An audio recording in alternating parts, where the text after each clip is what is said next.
I think it's logical. If you do the same things as everyone else, you will get the same results as everyone else.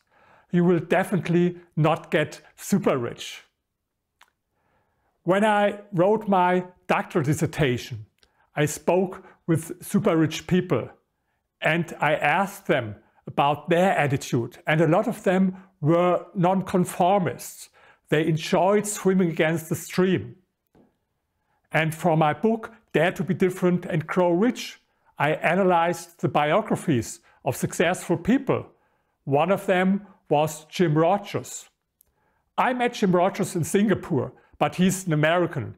And he became very rich when he was young, as a hedge fund manager.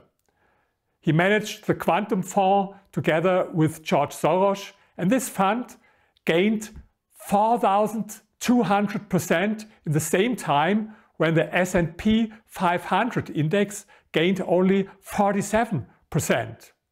And he became so successful as a contrarian. And Jim Rogers is definitely someone who loves it to swim against the stream.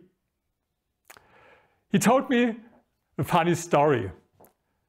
One evening, he was very young at this time, he was invited to a fancy dinner in New York, in Manhattan.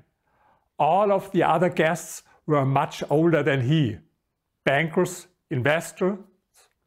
At this time, he invested in Lockheed shares from the aircraft manufacturer.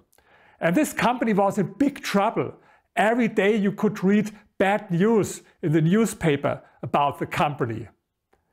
And then at this dinner, one of the bankers said to his neighbor, not very loud, but loud enough that everyone could hear it, "Who could be so stupid to invest in Lockheed shares?" And everyone laughed very loud. And Jim Rogers told me I felt really bad because they laughed at me. But later on, he was very successful with this investment and with other contrarian investments and became very rich. And he told me the lessons I learned is if people laugh at you, it's great. And the louder they laugh, the better it is. Another example is Theo Müller, a German billionaire who became very rich with milk and with yogurt. And he told me a funny story. And the story is this. Imagine there's a herd of cows going along a path, 100 cows. And on the left side, there's a very lush and green field. And on the right side, there's another field that is not as near as lush and green as a field on the left side. There are only some tufts of grass. And 99 out of this 100 cows go to the left side. But what happens? The grass is eaten very quickly. And only one cow goes to the right side. And this cow eats and eats and eats. And he told me, I'm the cow who goes to the right side. And these examples of people who became rich because they were nonconformists, who enjoyed swimming against the stream, sound logical for me because they fit to my own experience. I can tell you how I became rich. First, I founded my own company, and this company made big profits, and then I invested these profits at the real estate market in Berlin. This was 20 years ago, and at this time, everyone told me that it's a crazy idea to invest in German residential properties. And to invest in Berlin, it's even more crazy. And then I invested in a location that everyone called a very bad location. But I had made my analysis and I know what I was doing. I discussed with Deutsche Bank and they told me, please don't do it.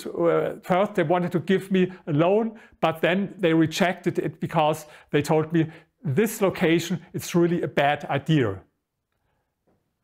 But I could buy this property very cheap for only 1 million euros.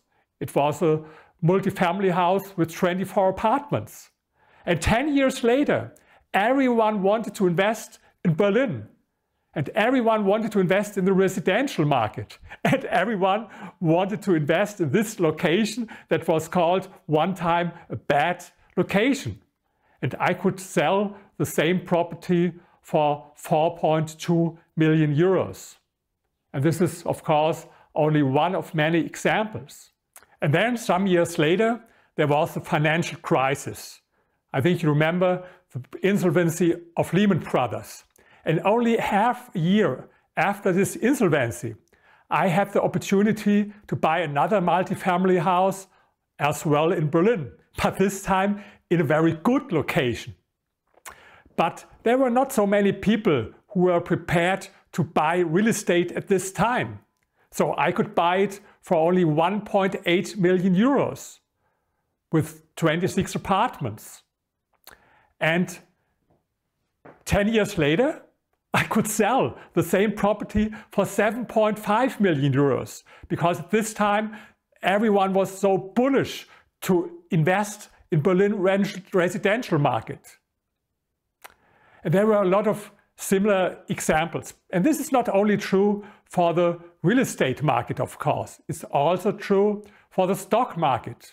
I admit, when there's a crisis, I'm also sometimes a little bit nervous. But much more than being nervous, I'm enthusiastic about the big opportunities for investment in such a crisis. I remember the Corona crisis, and in March 2020, the stock markets dropped 30%, 40%. There was one exchange-traded fund that invested all over the world, and this fund dropped from 142 to only 91 euros. And I bought it at 101 euros. 1 year later, it was at 160 euros. So whether it's the stock market or whether it's the real estate market or other investments, it's definitely better if you are someone who is a nonconformist, who enjoys swimming against the stream. I was a nonconformist all over my life. And it's not always easy. Sometimes, it's really difficult. But with investments, it's definitely an advantage if you enjoy swimming against the stream.